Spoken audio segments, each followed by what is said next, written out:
Return complaint എടുക്കാമെന്ന് വിചാരിച്ചാൽ അതൊരു പോലീസ് സ്റ്റേഷനിലത്തെ ആൾക്കാർ അതിന് സമ്മതിക്കണമില്ല. അതിനകത്ത് ഉത്തരവാദി ഇവരൊക്കെയാണ്. മോഷണക്കേസിൽ മൊഴിയെടുത്തു വിട്ടയച്ചെന്ന പോലീസ് വിശദീകരണം തള്ളി കാസർഗോഡ് വ്യാജ പരാതിയിൽ മനംനൊന്ന് ജീവനൊടുക്കിയ ജസീലയുടെ കുടുംബം. ചോദ്യം ചെയ്യലിന് ശേഷം കരഞ്ഞുകൊണ്ടാണ് ജസീല ഇറങ്ങി വന്നതെന്ന് മാതാവ് പറഞ്ഞു. ജസീലക്കെതിരെ മോഷണക്കുറ്റം ആരോപിച്ചു പരാതി നൽകിയവരോട് ചോദ്യം ചെയ്യലിന് ഹാജരാകാൻ പോലീസ് നിർദ്ദേശം നൽകി.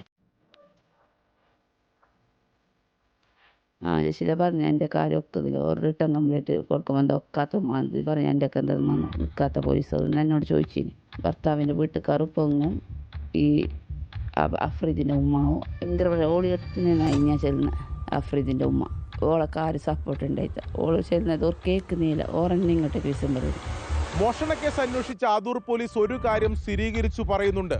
മാലമോഷണത്തിൽ ജസീലക്ക് ഒരു പങ്കുമില്ലെന്ന്. എന്നാൽ മോഷണക്കുറ്റം ആരോപിച്ച് ജസീല നേരിട്ടത് കടുത്ത മാനസിക സമ്മർദ്ദമാണ്, അതോടൊപ്പം വലിയ അപമാനവും.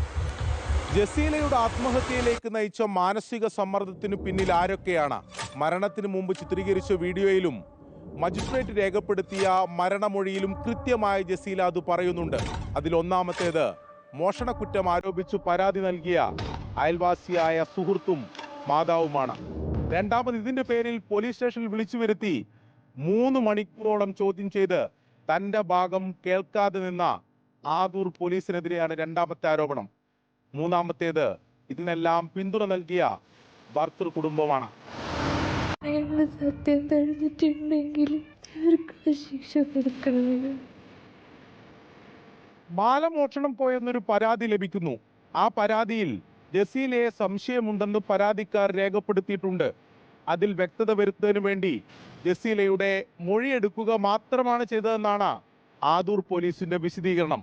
എന്നാൽ ചോദ്യം ചെയ്യലിന് കൂടെ പോയ മാതാവ് മുംതാസ് പോലീസിന്റെ വാദം പൂർണ്ണമായി തള്ളി രംഗത്തു വന്നു.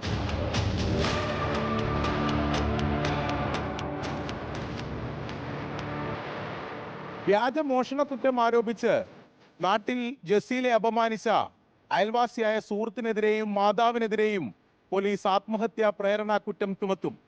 എന്നാൽ പോലീസിന്റെ സമ്മർദ്ദം ജസീലയുടെ ആത്മഹത്യയിലേക്ക് നയിച്ചൊരു കാരണമായിട്ടുണ്ടെങ്കിൽ അതിലും നടപടി അനിവാര്യമായി വേണം.